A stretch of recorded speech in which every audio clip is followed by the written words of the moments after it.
The table was set just the way I liked it. Nothing fancy, just warm. Candles flickered low, casting a soft glow over the plates. I had cooked his favorite, the rosemary chicken that made him smile that first fall we spent together. I even found the old playlist we danced to after our wedding. It was our anniversary. I wanted it to feel like us, honest, simple, real. The box was small, wrapped in gold paper I'd saved from a Christmas long ago. It felt personal, more than anything I could have bought in a store. I'd spent weeks on it. A bracelet, understated but meaningful, engraved with the coordinates of where we first met, and the day our lives quietly intertwined. My fingers trembled a little when I handed it to him. I wasn't nervous, just hopeful. He opened it. He looked down, blinked. Then, he laughed. Actually laughed. Seriously? That's it? That's what you're giving me? I blinked, frozen. He wasn't joking. He held it like it was a paperclip, said it looked cheap, embarrassing. I felt the warmth drain from my face, but I didn't say a word. I just smiled. Or something close to it. But something inside me shifted. He went on eating like nothing had happened, made some offhand comment about a coworker's Rolex gift, then turned the TV on while I cleared the table. I kept thinking, was it really so laughable? I wasn't trying to impress him with money. I was trying to remind him of us. Of where we began. Who we were when things felt true. But I realized something else. Maybe he didn't miss that version of us. Maybe he never really saw it. Back when we first met, I never brought up where I came from. Not because I was hiding it, but because I wanted to be chosen for me, not the name behind me. Richard always assumed I was just sweet, soft-spoken, someone who grew up with little and was easy to please. I let him think that. I watched him misread me, year after year, believing I was lucky to have him. But in that moment, as he chewed and laughed at the TV, I saw the truth. It wasn't about the gift. Not really. It was about the way he dismissed it, the way he dismissed me. That bracelet carried more than coordinates. It carried care, memory, intention. And he laughed. I stood at the sink, hands in warm water, heart somewhere far colder.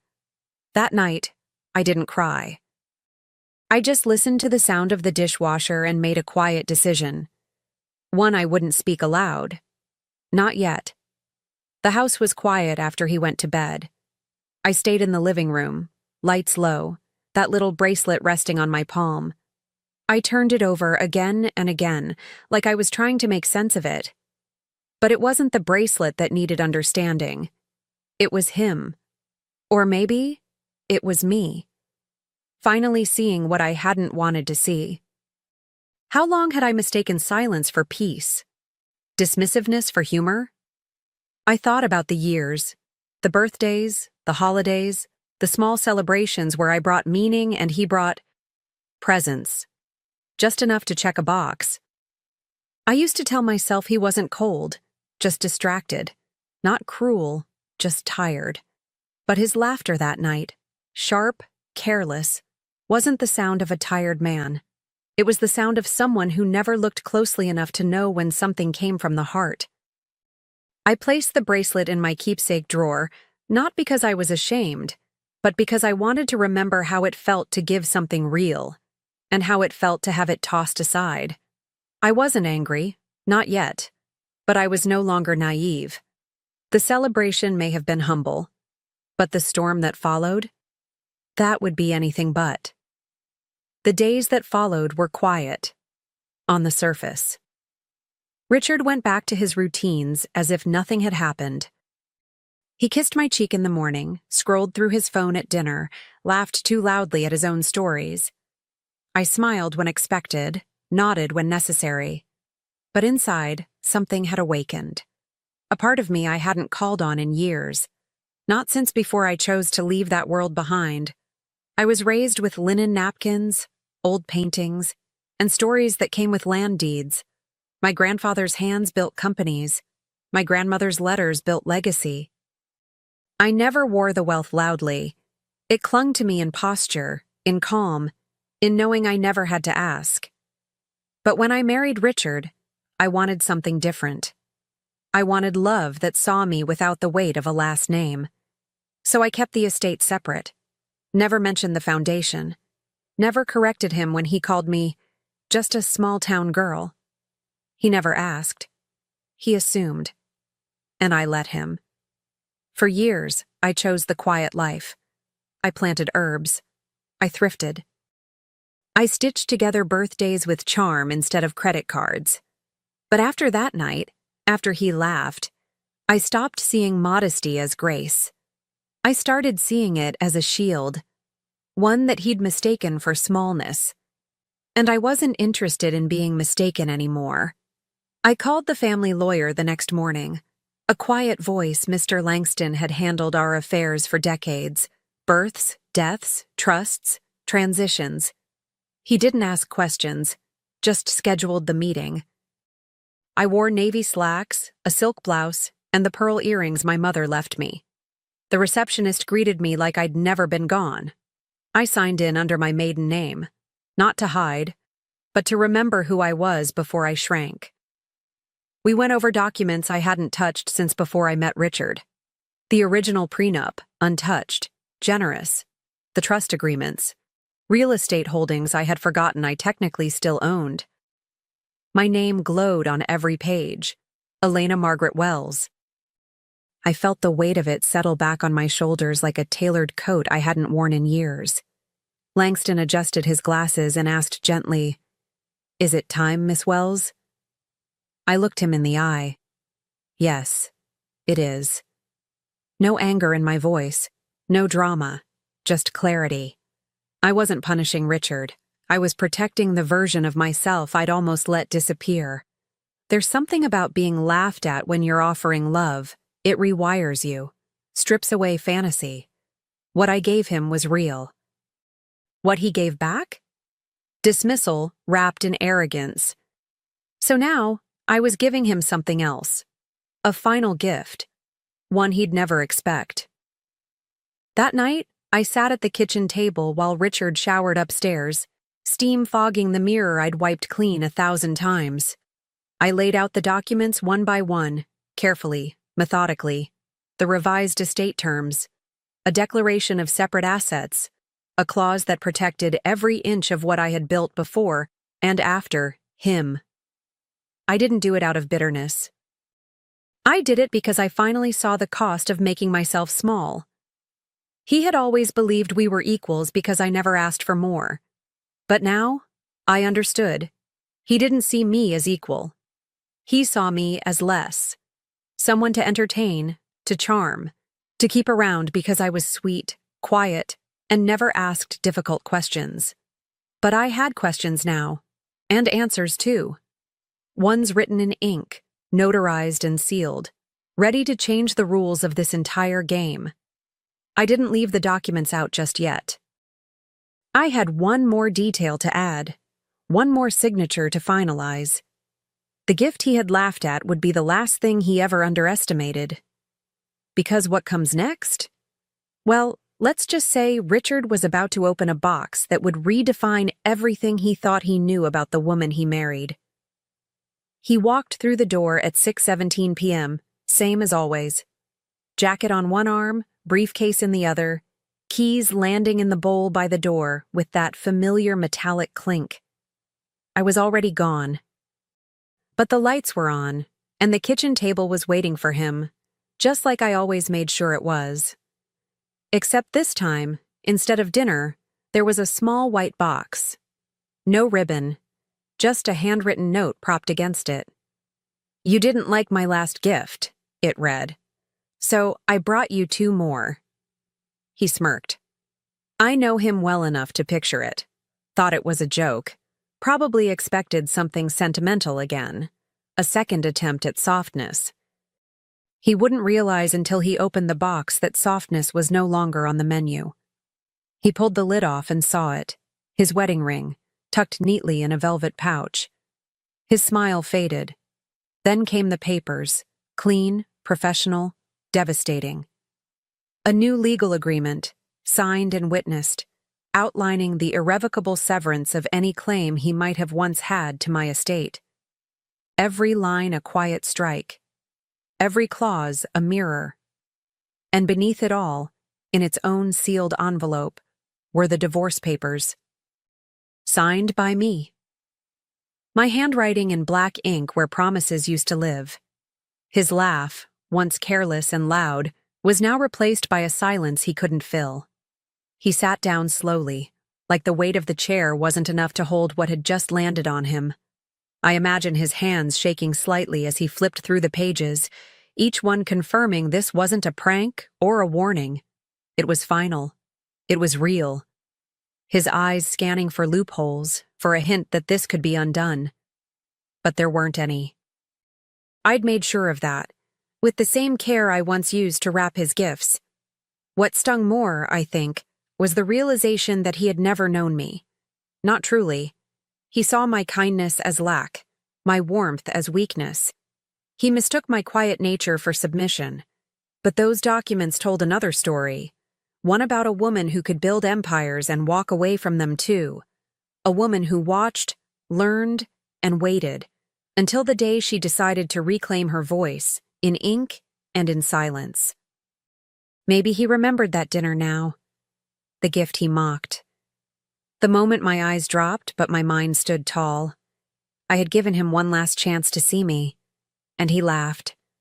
So this time, I gave him something he couldn't laugh at. Not because it cost more, but because it cost him everything. I had included one last page, brief but impossible to ignore. It was a letter, not poetic, not angry, just honest. I told him I used to believe love was about giving, even when you got little back. That I thought being kind would teach someone how to be gentle too. But kindness without respect is just self-erasure. And I wasn't willing to erase myself anymore. Not for him. Not for anyone. I left the house that morning without looking back.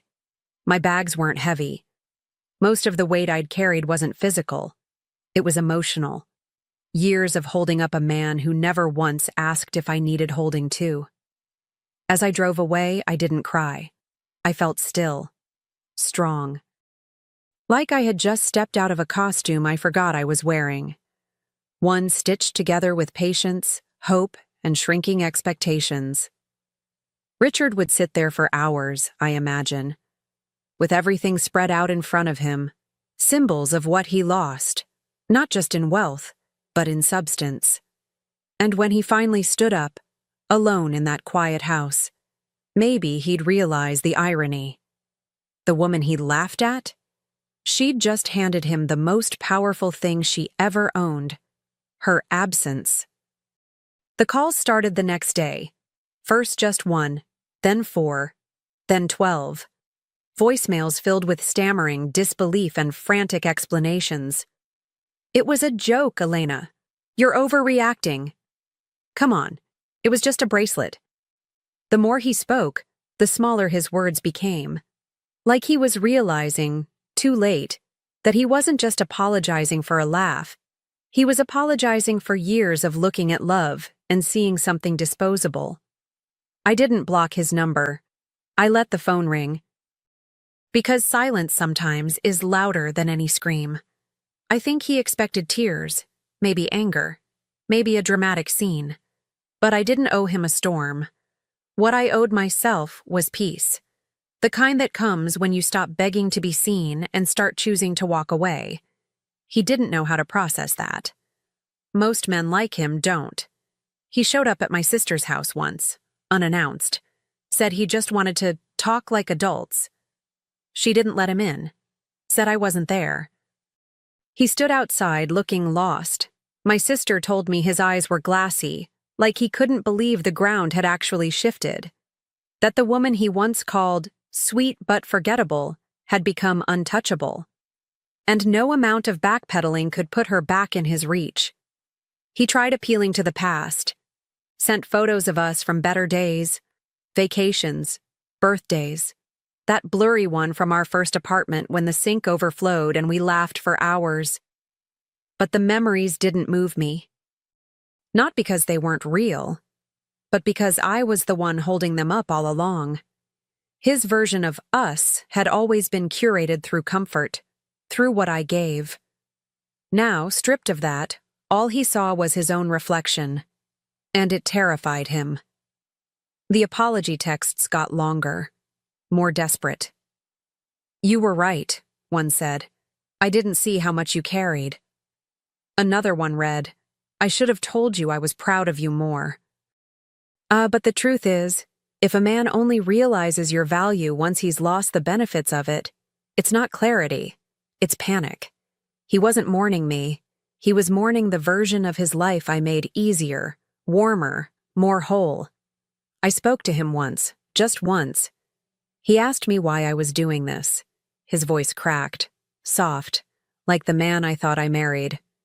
I didn't raise my voice. I didn't list his mistakes. I simply said, "You thought I was small because my gift wasn't expensive. Turns out it was the only thing in this house not bought by me." Then I hung up. And with that, the final thread between us unraveled. It didn't take long for the story to ripple out.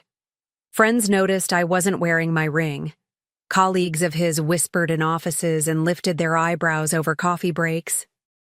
His own sister reached out to me, not to take sides, but to say she always wondered why I seemed to disappear in photos, why he never really bragged about me the way he bragged about deals and golf scores. The silence grew heavier for him. Not just mine, but everyone else's. Because when a man mocks love, and the world sees the aftermath, they start looking closer. They remember the way he talked over her. They notice how often she gave and how little she got back. And slowly, respect begins to rot. One colleague told me later, he lost something in their eyes, not because he was left, but because he laughed. And that laugh, echoed longer than he ever thought it would. He stopped calling eventually. I think shame has a weight that exhaustion can't outrun. But I still imagine him sometimes, sitting in that house with its polished kitchen and spotless counters, surrounded by things bought with money he never questioned. And none of it can touch him, because the one thing that once gave all of it meaning was never for sale. And now, it's gone. The air feels different now. Lighter. Like I exhaled something I didn't realize I'd been holding in for years. I moved into a place with wide windows and morning light that spills across the floor like honey. No heavy footsteps. No tension between silence and small talk. Just peace. And the hum of a woman finally living for herself. Not as someone's wife. Not as someone's quiet support system. Just Elena, whole and visible. I started a foundation in my mother's name. Something she always dreamed of, but never got the chance to do.